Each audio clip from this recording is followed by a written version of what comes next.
I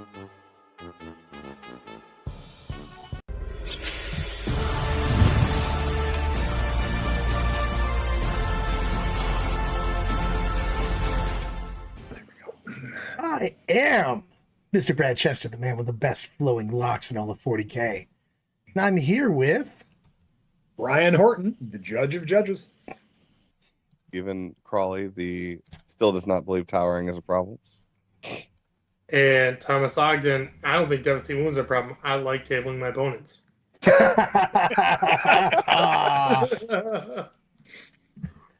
think we should have had him in last edition with Tower. It'd been great. My favorite part of this is we were having a pregame and where Tom's like, I don't want to be negative on Eldar, and then initially just goes straight for the Wraith. Straight for the throat, baby. I'm actually excited. I love devastating wounds. I think it's a fun mechanic. I think it's the worst mechanic they've ever came up with in the history of the I don't universe. think it's the worst mechanic they've ever done. I'm sorry. I'm spoiled from 9th edition. The worst mechanic. I forgot invisibility. I forgot freaking 7th edition Space Marines. Reroll 2-up invuls, so much things. No, I Super forgot. Friends, Dark Angels characters join you, giving you Jink. Oh yeah, it was great. I'm sorry. Right. I So regret all of it. a sudden, Crowley's going to recant completely, and we're all going to move on. Recanted. Moving on. We would like your apology now, sir. I apologize for forgetting that there were editions before 8th edition and that the world was so much worse back then. I mean, Yeah. I think the Towering's a worse rule than Devastating Wounds. I think that this Lululemon ad that's at the top of here is probably something that I'm going to use. Hey, I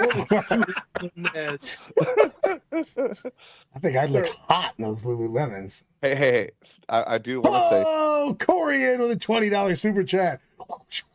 You got it fixed. Thanks for all the content, guys. We love you, buddy. Thank you. we love you. Also, one of the things I can truthfully say is, if you haven't been to a Canadian event and seen Jeff Brown wearing the Blood Angels official Games Workshop stretch pants, Yes. you are missing out. I was just about to say, him and those that are like wildly tight too. And he Captain Morganed one time while we were playing a game. And of course, I, being lazy old fat guy, was sitting in my chair, and I just looked up and went, "Daw!" I was like, I need a 5-minute break. Oh, Zoobs has got the best here. Tom dressed as a cow and Brad Lululemons. That's hot. That's double TT right there. I have to give it to Corey, by the way. He gave me a care package at KC, and he was basically joking with me. And he had some stuff. He's like, heard you had a hard night and thought I was going to party, which I didn't really. I just made terrible decisions of eating lobby hotel sandwiches that made me horribly sick. But he did save the day as I'm taking all of the stomach meds he brought. Thank you. Oh. I love that Zoom I was just talking about how realized banned from the Eldar page, and it was literally that conversation started with someone saying that playing around indirect is a skill. So just remember, folks, playing around indirect is a skill. Yeah. So many people need to be tased. And as I was saying, no, Pat, no. Oh, hold on, I got that one. That one's somewhere in here, damn it. Where is it?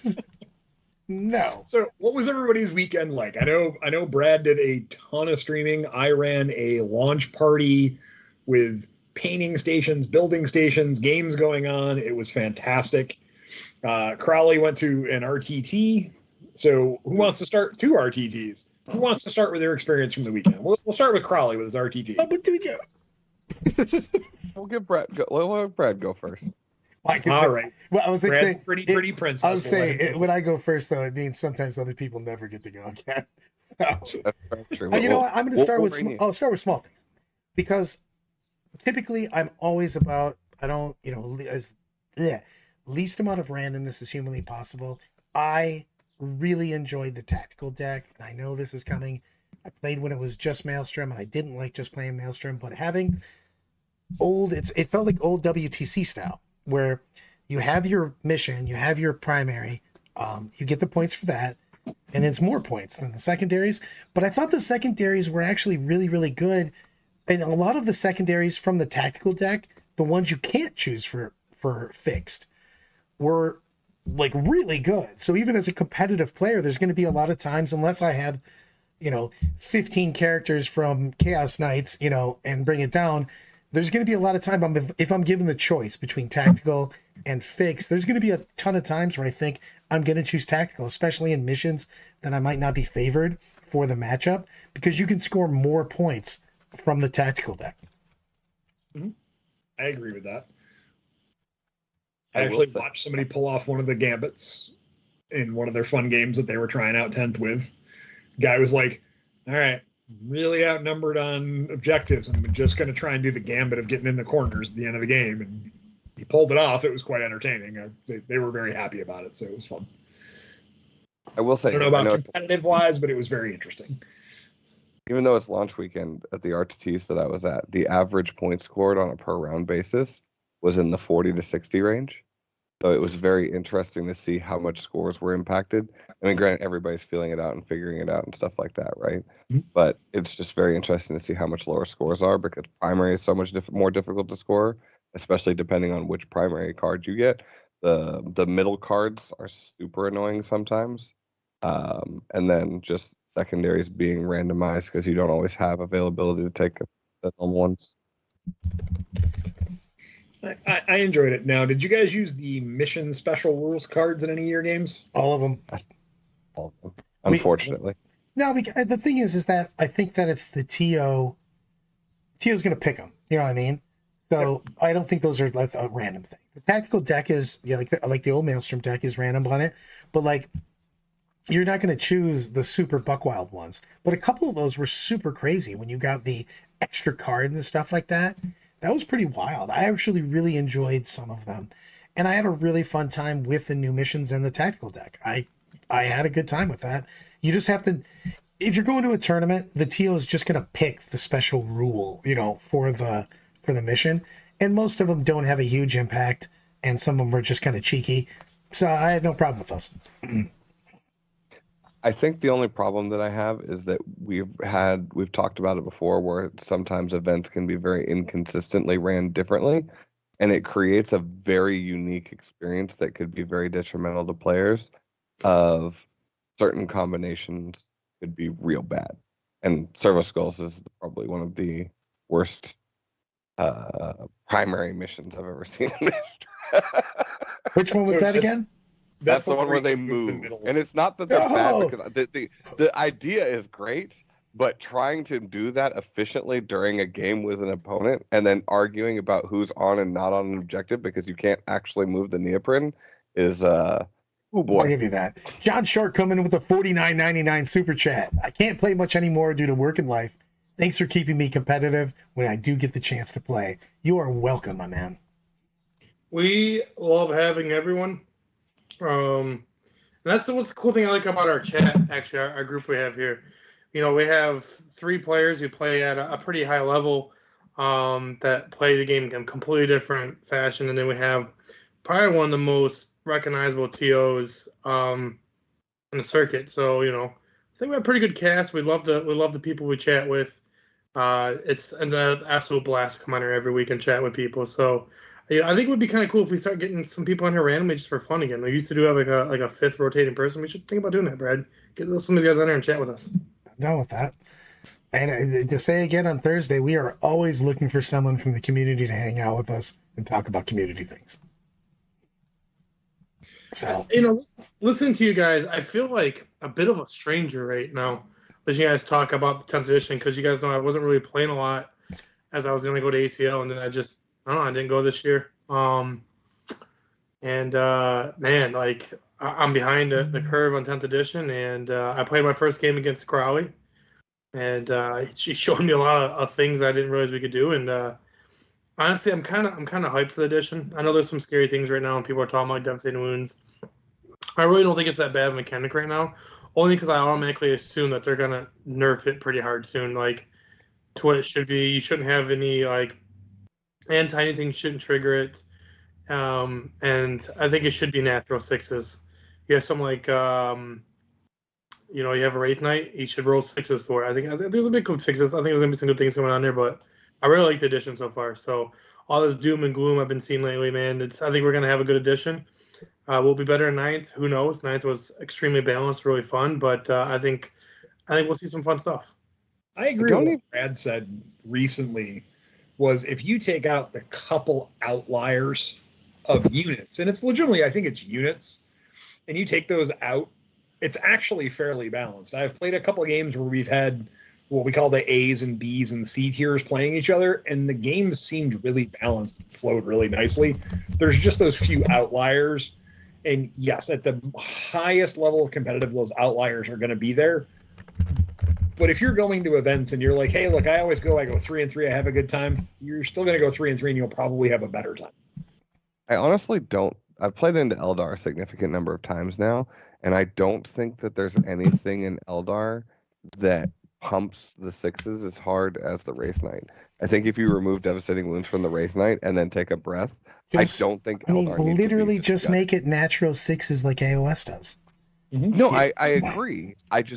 I don't know. Is it still healthy to have something that literally just randomly pop? I guess it just has so much volume of fire. You're going to average a 6 per shooting activation. Not really. I mean, the average shots it puts out even with double Wraith Cannons is 4. Yep. Yes, mathematically, you're going to roll at least 1/6 in the times when you don't, mathematically. Okay. Especially when you have a free reroll, so you're actually getting 5 chances at it, not 4. But, either way, I'm just saying, like, I'm a big thing, and I don't even want to go into the Devastator. We talked about the Satana. I talked about the other. We're getting some stuff. I put it this way. The guys said that we were already told that we're going to get some things happening, and the WTC chat, the World Team Championships, some of the guys are like, their cutoff for rules is, I think, the 7th, and they were pretty confident that we were getting something before then. You know what I mean? And they did drop their minor FAQ, and it really didn't. I mean, it had a lot of nice little things in it, but they were just clarifications of stuff that they've used in the past. For reference, you're saying the WTC FAQ, correct? The WTC FAQ. Okay. Yes. Well, the thing is, I want to put out there, Brad, and the reason why I brought up Devastating Wounds because it's the biggest pain point right now is I don't think there's a lot to do. I think it's gonna get fixed. I think it's gonna be good. And just like we had someone in chat just say, Bill basically was 9th balance at its launch. Absolutely not. In fact, there were still some outliers at the end of 9th that we were still working with. There was a lot less outliers there is now, but we're in an index stage. There's going to be some Wild West, and it's going to get better. People who are upset about it and they're freaking out about 10th edition and tell them they don't want to play anymore. You're playing an index, a chance for them to make any big changes. They've addressed some things that were overly oppressive already, and they've already promised us that they're going to address the rest soon. Just give it some time, have fun, and until the meantime, you see a lot of TOs like Brian. Brian was already talking to me earlier about this FAQ. He's working on for his own event in case she doesn't have one out for Salt City. Yep. You'll have TOs that care about their events, and they're going to put the work in. And if you're looking for a vicious, deadly game, you should have watched Eloise and I play Sisters of Silence versus Sisters. And a game where after somewhere between 5 and 11 turns, because we lost count because we were laughing too much, I had killed a total of 140 points of her army. Before we get too far, Brian, it sounded like you were trying to hit on that last point. Was you, or was I just hearing things? Say again? So, no, I am working on an FAQ, but it's one of those things of my event is, on the 7th, right? That's when my event starts. I have to have a hard lock date for GW FAQ. And I was talking with Crawley about this earlier, and my debate was, do I do it a week before the event? Do I do it the weekend before the event? And I'm really just going to do the rules cutoff. Is going to be this upcoming Saturday. I'm hoping GW gets an FAQ where I don't have to step in and do a little bit of what some people would call heavy-handedness, because I don't intend on being heavy-handed in any way, shape, or form. I'm just going to play the event. I need to update my missions a little bit, because after playing a few things and trying my table layouts out, I know I need to take one mission out, swap it in for a different one. Not a big deal. It's a simple thing. And I need to change the deployment zone on one of the missions. Nothing terrible, just little things. And it's like 2 questions real quick. Two things. One, I always try to give as much attention to chat as we can, which I hope we never change from that. Corey put in there, show me Showdown Kansas Super Majors had no house rules at GW balance the game. The thing about that is if you go to an event and the TOs don't care enough about trying to balance an event, you can always voice your concern with your support. You decide not to go to the event, that's on you guys. Eventually, if enough people don't go to the event, they're going to get the message, right? I know in our events, we stress pretty heavily on make sure everyone has fun and keep things as balanced. We try not to do big FAQs, but I'm telling you now, if MCM was coming out in July and this happened, you bet your butt there'd be at least 2 pages of FAQs. And the second thing is a question for you, Brian, about Salt City. And I'm sorry for a little winded here. What if you make a cutoff this weekend, FAQ comes out, and it changes the way people play the game? Like some people's So it's lists one of those things of like my cutoff is going to be a week from or the first, right? The first is Saturday. That's 6 days before the event. I don't have my list due until the Wednesday before the event, like that Wednesday at midnight. If it hits and it's like, man, this is a massive change that changes the entire game, and I don't want to play an old edition with a new edition, right? I am more than happy, because it's going to be in the player packet, of going to make the call, right? Because no one wants to go into an event going, well, that thing was broken, they fixed it. This happened at the first ACO, right? I wasn't given the leeway to not have that FAQ hit for Drukhari at that point in 8th edition. And we all went in with the Dark Technomancer BS that was happening at that time. And a lot of people at the end of it were like, yeah, it's great, that Drukhari won the event and we're like the top 8,000 armies, it felt like. What? Yeah. But they were like, at the end of it, they were like, well, this event really didn't matter because it was outdated. And there's a delicate balance, though, because you have people that have to have time to prep. If you change, like somebody's practicing a list and going in to prepare for July, right? If I really wish GW would have been quicker with the FAQ, because now let's say that you waited till Wednesday till your list lock, and then they drop the FAQ that day. Now you have to fix your entire list. Let's say they make the points increase by 10% on 2 things. That can be a fundamental change to your entire list. And while you do have a wonderful painting thing, you could have to fundamentally change your list. Like Dark Technomancers gets nerfed, you can't run that effectively anymore. Yep. Now you're effed. And that's where I look at it. It's a delicate balance. That's why I say July 1st for my rules cutoff. And if they come out like on July 2nd with a giant FAQ and they change, let's just say they make the Wraith Knight 550 points. We'll just throw out a ridiculous thing that they won't do. They do that, Whoa. And I go, GW's like, hold my beer, Brian. 863, chump. And if they want to raise it to 550, by all means, have a good time. I'm using this as a kind of ludicrous example. Brian Zoobs does have a good question. What do you think about the fact with there being 3 games on Friday, 2 on Saturday, the retention will be with some of the armies rolling at higher win rates? Do you think you're going to see a lot of drops on day 2, day 3, or do you think it's early enough that we would be good? I think it's going to be fine. I think with doing 3 missions on Friday, and then I'm going to just, make sure that things are going well, things are running smooth, that the amount of time we're giving is enough, which it should be, because it seems like this edition's a little bit quicker. Day 2, I assume we're going to see everybody. Day 3, yeah, you might see some drops, but you always see in a 3-day event drops on your 3rd day. Because because we have Saturday set up as kind of a social night. There's going to be some people who imbibe a little bit too much and decide that Sunday's a little rough of a day to get up and get moving. I want to hit a little bit on, we're talking about TOs, making FAQs, banning things. The one thing, like I said, I think there should be some adjustments made, but I think as TOs, we should try to not rewrite the rules as much, but clarify, in my personal opinion. There are a lot of people talking about what the Germans fixed, right? For one, they took away devastating wounds from a Wraith Knight. Now you're just making the Wraith Knight awful, in my opinion, because the unit is actually pointed out for devastating wounds. You're making it less efficient. You could have fixed these by saying, okay, you can't do devastating wounds unless it's a natural 6 rolled. Now you can't use fate dice. It's a lot less devastating wounds come on it, and it's still appropriately pointed for what it does. Are you smoking crack? No, I'm not. 375 for a 2-up save, 18 wound with a 4-up invuln, 2 star cannons, and a freaking 2d3 gun, and you think that's appropriately costed? 2d6 gun, thank you very much, boy. I'm sorry.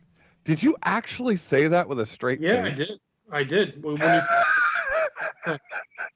the thing is so oppressive because you can give it 3, if you roll 3 shots, first it's 1d3 shots, right? But you're gonna get 2. So you have 2 shots, right? For me, baby. Yeah, because if you don't run the invuln, he's talking about with an invuln. The thing is that you only get 2 shots, and it's oppressive because on average you just use fate dice to make it do mortal wounds. If you're not using a fate dice and you're not getting 2 through, you can shoot one activation, not get any devastating wounds. So this is where I'm going to go in the opposite, a little bit of an opposite on you. So with running 1 cannon and taking away devastating wounds, you now just take the Shimmer Shield. Oh yeah. And you take the 1 cannon, and now you have a durable, not getting it off the middle of the table real easy T12, right? I'm trying to remember every stat in my head here. T12 in the middle of the table going, you're not knocking me off this objective. You need to get more bodies here. I think that just changes its role by taking away devastating wounds. It doesn't take it out of an army. How much does a knight cost, Crowley? You mean a knight errant that costs 375, doesn't have a 2-up save, doesn't have access to a 4-up invuln, has less shots on its melta gun, and doesn't get freaking. Hold on, gentlemen. That's someone errant. We got a super chat in the house. Lyle comes in with Tom has opium in that pen. Thank you, Lyle. The copium is real. We can tell exactly how many games Tom has played based upon the statement that he just made. I'm not okay. I might not have a lot of. By the way, I got my pen out for you guys since you gave me a super chat on it. Tom. I'm still good when it comes to statistics. I'm still good at analyzing units and watching that type of game. I just don't have all the little nuances in the game. At 370. You could get 1 shot. You can get 2 shots. You can get 3 shots. Tom, you are in the world where you are currently looking as an Eldar player. Look at any other fucking faction and tell me who would not kill for a 2-up, 4-up for 375 points that gains the benefits of cover, that has access to fate dice, that has that freaking cannon. Brian, would you not take that in any other faction right now? Hold on 1 second. Why are you saying this? Why are you saying this? Give me 1 second right now. I apologize, brother. I want to say something when he says that. Why are you saying this? We played a game, me and Crowley, where I killed half his shit because I went first, and he turned around and almost tables me with half his army. Right. How much? Hey, wait, hold on. I just have to go to the chat. Hunter goes, Tom, are you being held hostage by GW? Bleak choice and immediate rescue. Tom. So the one that did not have the invuln just died, right? But the other one. The other one, how much damage did it take when the giant freaking Castellan shot it with the volcano lamps? Can you tell the chat how much damage that one took? Well, you rolled like ass. So what do you want me? But how much damage did it take when a 495 anti-Titanic model shot it? Can you tell the chat? Well, he didn't get to shoot me. I killed him before he got to shoot. He's the first thing I killed. You took no damage on that other Wraith Knight. 0. Yeah, you didn't get to shoot him. He died before he shot. I killed him. Actually, can we argue this for a while? Can we circle back? Because Eloise actually asked a really good question of, sure. What are the big things to build your list if you're trying to build for tactical? And I think that is a big deal because there's a couple small things on it. One, you need speed to be able to achieve tactical. You just need. There's a lot of things that say, be here, be there. There's a lot of. But one of the small things that's actually a really big deal right now is to perform the actions. They don't use the action word anymore, but whatever. To do whatever the thing that they want you to do do it in the middle, on an objective, whatever. Things like cleanse and other. They actually just say that you need to be eligible to shoot. And that's a big deal because you can put like 1 flamer on your sergeant or something, and it's a big deal because you can start advancing and still doing these. So you actually increase it in a lot of, especially if you have an assault weapon on things like a bike or thing. You could zoom way out. Boom. A good conversation that a bunch of TOs had was, what does it mean if you're eligible to shoot? Uh-oh. So it's about to lay down the hammer. This is where I'm going to lay down the hammer. Eligible to shoot is if you advance, you are not eligible to shoot. When using that weapon with the assault rule, that weapon becomes eligible to shoot. So then, the unit is eligible to shoot. That is a unit, and it is eligible to shoot. Oh God, please don't go down this rabbit hole. The next thing we're going to start talking about is this is one of the things where this is a thing that GW needs to clarify in their FAQ, because you can argue it both ways. Both Brad and I are both right on this one. He can argue it his way, and it is. Oh, I believe it. Eloise is right. We literally already had that debate about this because it is both. I can see it both ways, but until otherwise, I'm going to think that I'm at least going to plan for it because it's very easy. Warrior doesn't cost anything, so I'm going to put somebody that has that. Yeah. So I want to make one comment though that we talked about a second ago to Steve at Brian's team at 13 Legion. Why Tom doesn't think it's broken? He only killed half of Crowley's army. He didn't table turn 1. Bro, did you not watch me 9th edition with Tau? If I played against Knights, I was killing them all turn 1 with Tau in 9th edition. Yeah. So, and this is where I get to go. Tom was very much Cowabunga. Is the game over yet? All right, Cowabunga turn 2. Man, you still got models left. I gotta play a turn 2. What the God? I need to do a favor. Hey, Time Lock. Just so you know, you can go up to your TO and say, Stephen Crawley said that I can take a Tyranid Wraith Knight. And it's up to him if he wants to honor that. But you now have my badge of approval for a Tyranid Wraith Knight. I think everyone should have Wraith Knights. We should give them out like candy. They're awesome. You Bro, get if one I could for take every Wraith Knights and Knights, Nope, I would absolutely everybody take gets one. You just don't get any fate dice with them though. So all I know is that can I get a Hierophant Biotitan for the price of a Wraith Knight? I'll keep it stat line because its stat line's really not that great. Can I just pay as much as a Wraith Knight? So I got a question though. Crowley's talking smack about Wraith Knights, blah blah blah. Why don't we me and you play in a Friday night fights game on a stream? I'll take Marines, you take Eldar. Let's see what happens. I won't even take Wraith Knights and I'll kick your ass. Oh no, you're taking Wraith Knights because they're broken. See, that's my point. You won't even. I don't need Wraith Knights. You to won't kick even your take ass. them, so they're not that broken. Bro, I don't need to take Wraith Knights to kick your peasant ass. So here's the thing. I think with proper terrain and proper player skill, Wraith Knights still are above the curve to where they're too good for their point cost. I don't think anything in the game is completely broken, but I think they're too effective for their point cost. If their point cost was better, they would probably be all right, yeah, it's really good. Does it allow me to do everything I need to do in the army? I can't agree with that. I think that Eldar are on the level of pre-nerf Votann, right? We're suffering from the same problems that pre-nerf Votann had, in that they remove too much of the math from the game, and also they have a large gun that just flails and kills entire units or vehicles freely. But I don't think that they're so oppressive that, like, I think modifying the Fate Dice mechanic would be fine, but I don't think that they need to nerf the faction. I literally think that the Wraith Knight is the largest bit of the problem, because terrain fixes a lot of the other ones. If a TO came out, and I'm not saying I'm advocating this, I'm not doing it, please don't say that. If a TO came out and said, hey, look, we've decided that Fate Dice, Miracle Dice, any die roll where you can flip a die to a 6 is now considered a modified die, would that fix what people perceive as the issue? 100%. 100%. Brad, can we even get a poll for that to see what the chat thinks?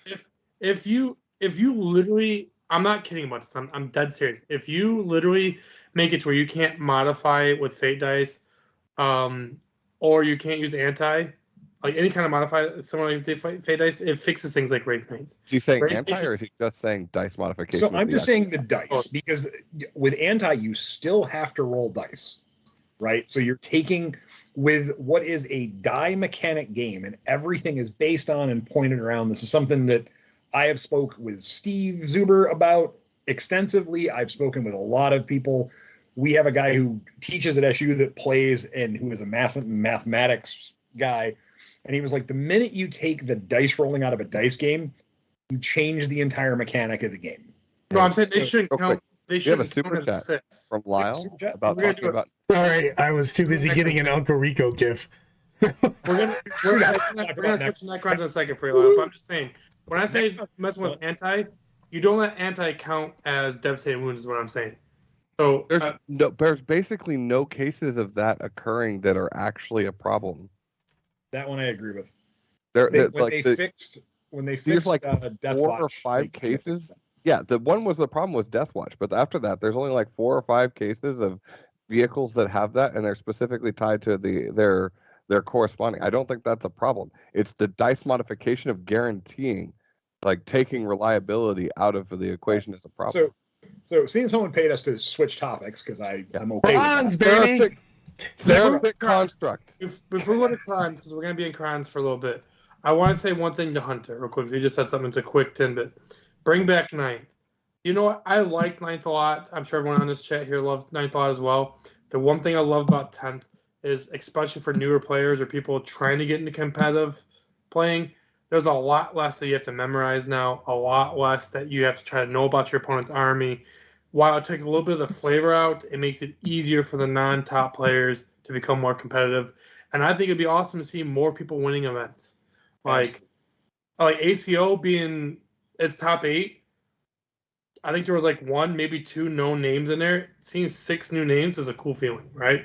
Yeah. I think 10th will get that. I think you'll see a lot of people be able to pick the game up more and not afraid to go out there and try to become a competitive player.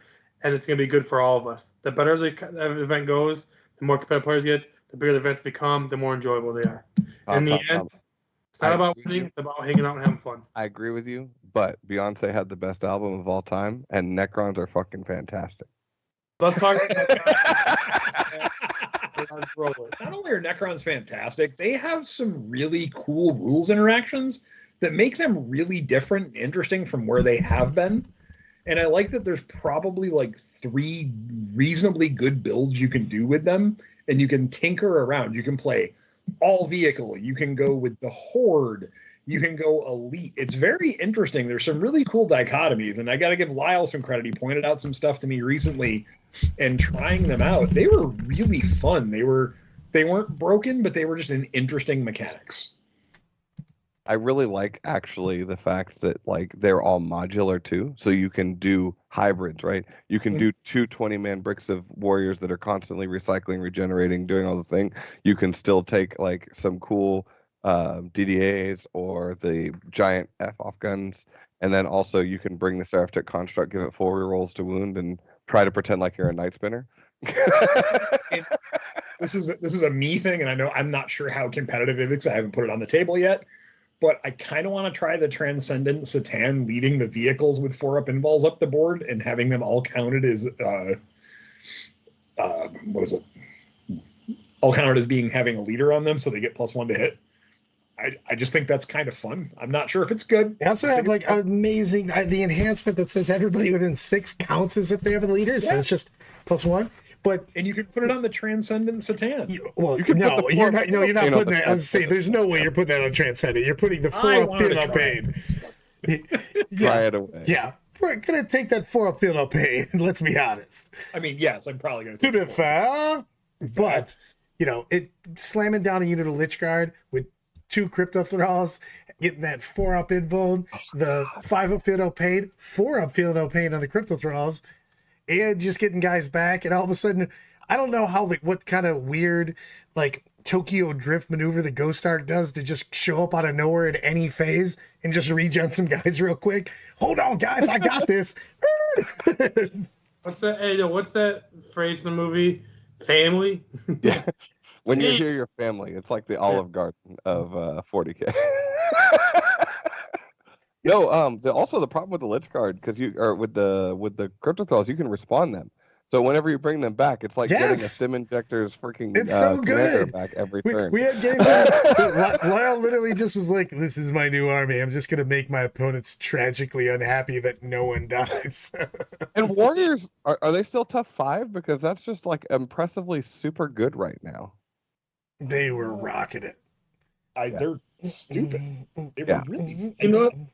It looks like a fun army to play. I don't know how efficient it is at killing things, but it ain't going off objectives very easy. I mean, you can give them all lethal hits and exploding hits and +1 to hit, and that kills some stuff right there. Well, we were talking. I want to do. I mean, that big old thing. By the way, I've been trying to keep up, but we're so far behind the chat in real time when we go on. Me getting these gifts ready, like having Beyonce hitting that Single Ladies Jam when I pull the GIF up on it. It's tough to keep up with this stuff, man. I have a question for you guys, though. Someone just messaged me, and it's, if there was one small gripe I have with the edition, how do you guys feel about the new list building? Not like there's no force chart org anymore, but I'm talking about we're doing power levels. 5 or 10. It's power levels. Yeah. We're I literally like playing powerless. They I just like fit it. this. I don't. I just don't like the app. I love the app. I'm reverse you. I love the app. I'm not a fan of the way they build lists now. I always liked the 40K for me was always like this technical way of building. Like, oh, I have 40 points left. Let me get like a guy here and some war gear here. Now it's like, man, if you have like 40 points, like shit. Let me take something out and find something that costs 40 more points or something that's cheaper and get another unit in. I like to be able to personalize my list more, and you can't do it because the war gear is free and the exact number of people is set. So I like the app quite a bit. I actually love the fact that they have this building and then the reference is right, two tabs, so you can bounce back and forth easy. I dig that a ton. I wish I could just personalize my list more. You know what I mean? I wish that there were more enhancements and that enhancements weren't restricted on Epic Heroes because, like, it's so funny when you look at some of the codexes where it's like, I need to take the Epic Hero to do the thing.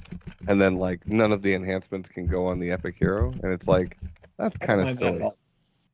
The thing is, I don't mind that at all.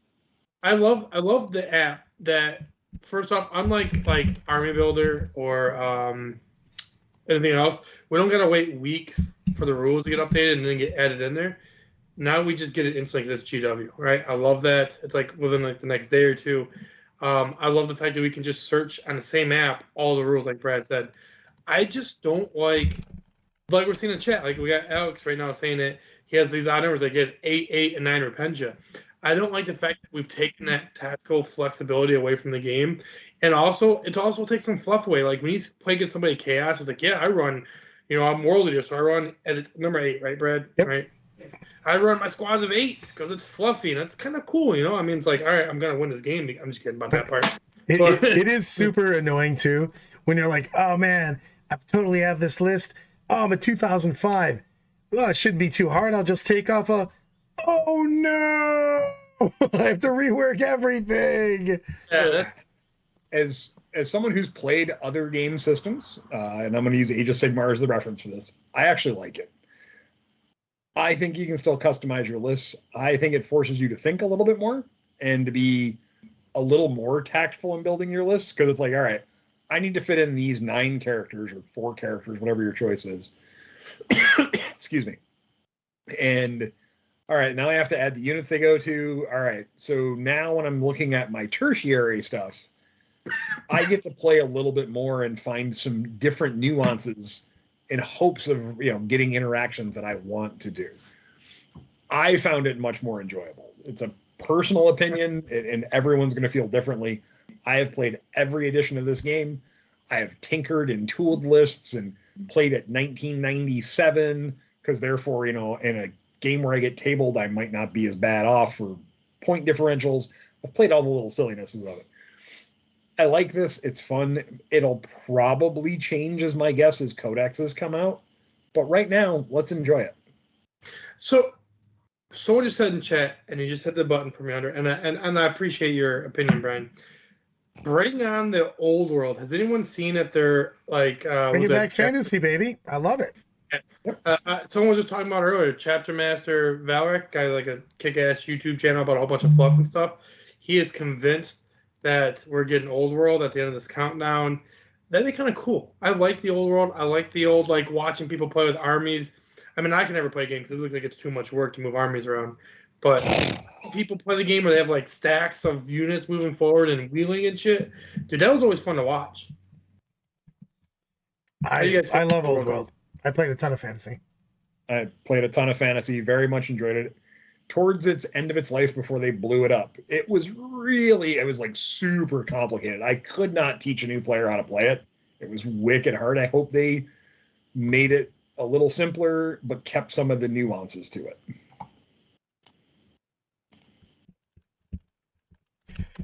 All right, so what's our next discussion? Seeing we've covered. I love it. Super chat. Steven says no. No.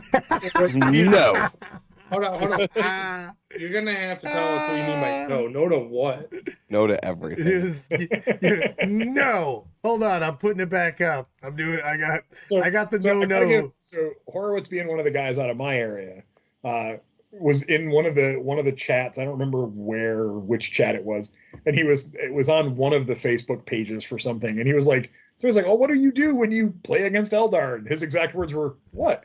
I scoop immediately because I'm playing knights, and if I don't go first, probably going to lose the game, and I go get more drinks at the bar. I don't understand the problem." I mean, I don't know. I watched armies like Tau last season. I just don't see Eldar is very, very strong. Like they're obviously, in my opinion, the strongest army. Hence why I see Eldred in the background shoots people with lightning bolts, or a Farseer. And I switch it from Eldred to a regular Farseer, but whatever. I want to play some elves until they get nerfed pretty hard. Tom, But do you think currently that if you are a player that wants to compete at the highest level in singles, that it's elves or go home? no, I could do good with Marines. I agree on 100%. that. I think that you can actually. I'm gonna throw this out there, and everybody's gonna throw rocks at me, but I think that like a lot of the list for Eldar currently, if you're going too hard into Wraith Knights, and if you're playing ultra cheese Marines, you take all your Desolators, and you have to have a good terrain for this though. You have to have at least 1-3 level building, but you kill everything that's not Wraith Knight, and you have to play the game. You'll get smoked, but you can pick everything up and still score points. Tactical deck is not excellent for just a few models running around, so I think you could score a lot of points. I don't think it's like you're definitely not the favorite army, but you have play. But a lot of armies don't. I honestly, sincerely believe I'm playing Marines, I can beat Eldar. Wraith Knights, they're really good, but I think they're also not that hard to kill. Yeah, they have 2 up, and we have a little SAP. There's enough things in Marines where, especially if I go first, I'm gonna scoop the shit out of you. You only put half your army reserves, and if I go first and you got Wraith Knights on table, they're dead. If not, I'm killing everything else but them. Basically, I really feel like right now that Eldar, because of the Wraith Knight, is heading above the other 3.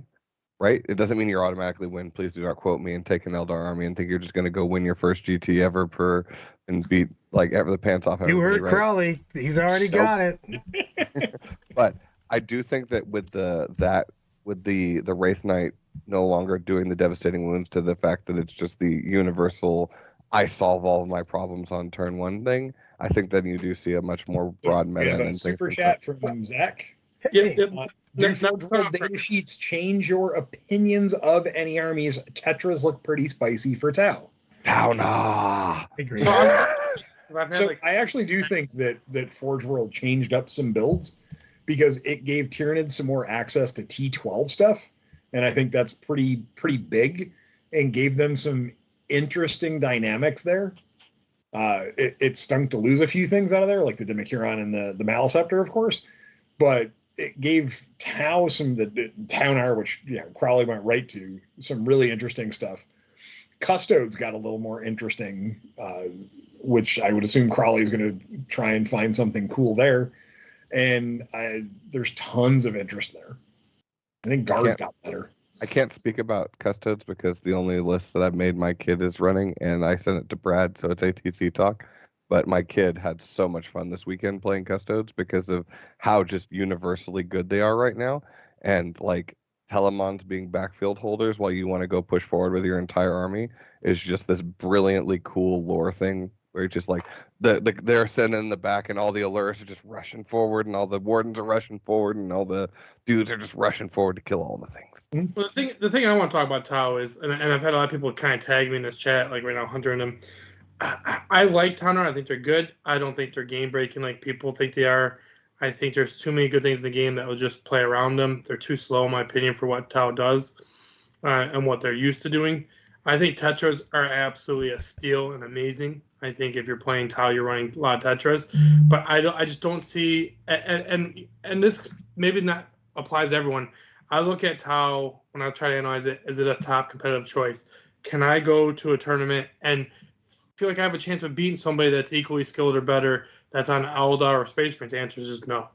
I think I think that they're in a decent place. They're a B tier. I'm hoping to get some love with the Codex, but I think Tetras bring a difference to the game though because the builds they can do with them, and we'll go from there. But I love the Forge World stuff. I love the fact that once again it's in the app already. I love it. There's some good Forge World stuff. I was talking to Brad Buzzer. I love the Wraith Knight Forge World variant. I think it's really good. No one's talking about it. Doesn't need devastating wounds. I think you're underestimating the power of the Taunar with it being so cheap and it being T13 because that's a huge breakpoint right now. It is. And it being a 2-up save and gaining cover. Because the thing's so dang big and the base is so big, there's no way you're not getting cover from whatever you're shooting. Problem is everything in the Tau Codex, unless you're going like, actually, even most things are expensive now. Like the Tau's got a steep increase in some things. I just don't. I agree with the biggest thing is the way Fly changed for Tau. I think that's the difficult part on that book. But I think there's going to be play. We just have to find it. We've only got so many reps in right now. Yeah. As time progresses, and of course, there's going to be changes. We know there's going to be some changes. I think Tau are poised in a good spot to be okay. Good. I think they're good. I don't think they're bad. They're good. They're B tier. But when you're going to tournaments and you have 2 S tier armies, which is Marines and Eldar, you can't be B tier and want to have a chance of winning it. And Cry, I know you've been trying to talk for about 10 seconds. Hit us up, big boy. What are you trying to say? All I want to say is that I think that you never see 2 hammerheads anymore. You just see 1 tiger shark. Because the tiger shark literally does what 2 hammerheads wishes it could do. And you just get an arbitrary 6 seeker missiles because F that thing in particular over there. I actually don't think if you're playing, by the way, sorry to cut you off, Ogden. If you are playing something that can take hunter killer missiles or seeker missiles, put them on. They're free. Do it. Just make sure you have a token to keep track, please. Yep. I don't think hammerheads are it right now. I'm not a fan of them. And maybe I was just such in love with Longstrike's rules. I think I'm disappointed when I look at his cheat now. I just want to cry. I agree with you. The Astrapo, I forget what the hell it's called. That big old anti-night knight, I think it's sweet. Yeah. What is it? What's the Lancer best knight or best Forge World model released 4-up invuln, advance in charge, free tank shock, gives advance in charge. So, probably we talked about this somewhere at some time. The Porphyrion, you going to try and put him on the table at some point? Yes. Awesome. So I think Forge World did change stuff up. I think it's going to create some more interesting builds with some of the armies that may have been in a different tier. It may boost some up, and that'll be really fun. I think with the exception of the boogeyman of the fate dice on the Wraith Knight and the inexpensiveness of Desolation Marines, I think if those 2 things get addressed quickly, it'll be interesting to see where everything falls. I have to go. Anna's got a super chat. Okay, I had to go to talk to my GW rep there and was pulled away. Gonna need you guys to go back over the last 30 minutes for me real quick. Alrighty, let's go ahead and start over from the beginning, guys. Brad, let's rewind it and start over. Love it. Love it. So I'm gonna do a TO perspective really quick on some things. And this is, I know we've covered terrain a few times with talking about terrain. If your TOs don't have 3-floor buildings at where you're going, and I'm talking not your GTs, that's a different story. That's something to be talked about at a later date and time. If you're going to your local stores, if they don't have a 3-story building, stack 2 buildings on top of each other. Try something out. Talk to them about, hey, can you buy us some foam so we can add to your buildings? Whatever. Take some initiative to help your community. I'm going to put that out there again. I'm a little lucky in that I'm kind of insane and do a lot of stuff. And my community helps me be just as insane by supporting me and helping me fix things and repair things. Make stuff so the first floor, we don't have to talk about it, blocking line of sight, about filling in windows. Take the time, put the effort in, and you will be very happy with the results you get out of it. Just a quick little tidbit from me. I like it. I like it like that. Let's talk about the weekend, man. I thought the games are super fun. You just have to fix a couple things. The couple things are really, really big. But once they're done, like I said, I actually like playing the cards, but I like playing the cards with something. I don't ever want to play all random. So I like a mission plus some things you have to do because it makes you have to play an army that can adapt to things on the fly. So it feels pretty cool. I agree with that. I have played only 3 of my games with the mission special rules, and I got to start doing that more because I want to see them in action a bit more. But so far they've been fine. That's my current takeaway. Is I would like to see this. I want to play those a little bit more and try them all out. Crawley, you're muted. He's got so much to say, but he can't say it. I have played so many games that I don't want to say it because I don't want to get mocked. I think that the game is in a really good state right now. I think that the problem is the 3 things that we've addressed. Once those get addressed, I think we're going to see a meta that's really, really healthy. And I really enjoy the game. Tactical feels like a lot of fun. I had really good games with my opponents so far. Some of them do get to be a little too blowouty depending on what you're doing, but I think we're in a good spot. I'm excited. I agree. And we know Tom hasn't played very many games, so we'll wait for his feedback on that after he gets more games in. I was like, look, guys, if my games aren't over in time for me to watch Brad's deployment, this is a dumb addition. Oh, who's doing the results of the giveaway from the stream? Oh no, sorry. Eloise said that's Wednesday. My bad. That's reading comprehension. Yep. Reading is fundamental. So I'm glad the art store was able to help out with the 24-hour stream, or 48-hour stream technically. So if you guys have a chance to support them, they are the ones who made sure that they had Leviathan stuff and the giveaway stuff. It's theartstorecny.com. Yes, I do work for them. It's a shameless plug, but they helped out immensely. It was really nice of them to do that. So give them some support. Take a look at their inventory. They also are National Art Supply on Amazon. So either way, works out to be nice to help them out.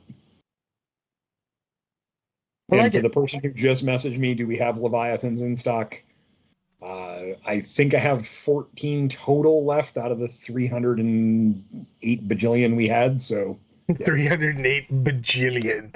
What are you? Dude, I had to one of our customers messaged us on Friday morning after we'd packed everything up for shipping. Went, hey, I'm actually able to stop in the store. Can you not ship it? On the 5th pallet of boxes, I found their box to pull it out for them. So it was quite entertaining. I love it. Kara goes, we watch Eloise. What 24-hour stream? Nope, it was just Eloise and I playing a 24-hour game. Enjoying the heck out of the Sisters on Sisters. Oh, it was so funny. That should be every game. The best is I'm going to end with this, just making fun of us being short. Well, I'm not going to end. I thought we were later. The Eloise and I are playing a game on Brandon's ridiculously tall table. At least I felt it was for us. So we are doing absolutely nothing. We're doing Sisters on Sisters, and we're both... One forgot that the multi-meltas were 18 instead of 24, so both of us had set up our entire turns thinking that. And then we fought only over the middle, which neither of us could actually reach. So we had multiple people walk into the room and help us move some models to things. I saw the picture of you guys, and I was like, if I didn't know how tall Brad was, I'd be like, wow, that's a massive table. But it was not. There was literally no other shooting, no other comments. It was only directly in the middle, and neither of us. I jumped at one point in time to try to put some models in the middle. Oh, it's good times. But that's how all games should be, by the way. You should walk away from all of your games like having excited all the time. I liked it too. I think that you do definitely have to have, for the mission special rule thing, I do think that if you're playing competitively, you have to have that picked, because that one being random, because a couple of them are bonkers. So, yeah. But which ones did you guys try that you felt were bonkers? Or can you not remember names? I can't remember all of the names, to be honest with you. But like, I liked a couple of them. Like the drawing an extra card was nuts. I loved it.